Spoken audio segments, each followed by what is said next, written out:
Chefe Estado-Maior Força Armadas Valentil FDTL, Comodoro Pedro Clamar Fuig, Husu na fating da estrutura sira e a componente formação no treino, comandante Nicolau Lobato,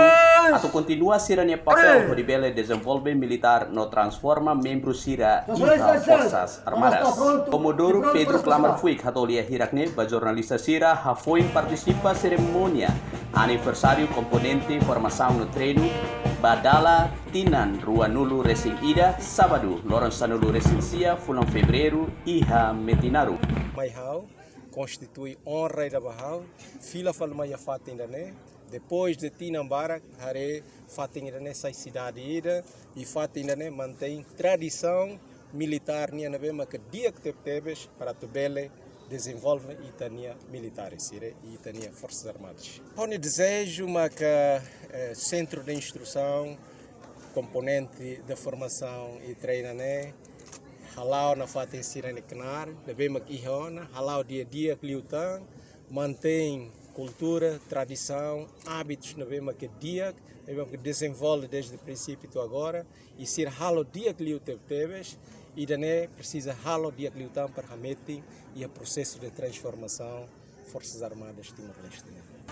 Reconhece kata componente formação no treino no dar abut ba formação membro militar sira, mas que ho preocupação no hasoro problema facilidade no infraestrutura, comandante componente formação no treino, Coronel Infanteria Cesário Celestiano Marçal Ximenez, onde estrutura sira continua tal concentra sira ne responsabilidade onde transforma membro militar sira iha Forças Armadas. Automaticamente né nudar comandante componente ida e a nessa isu general de kataga componente ida mas habut di instituição militar ini automaticamente preocupação ne bom tambah formação hutut tem serviço componente ida também durante mandato tina rua lara preocupação ida ne be bota teves parte da formação EMA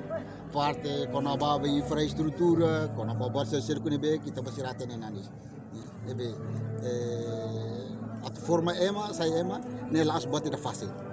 né precisamente EMA nebe a ciência militar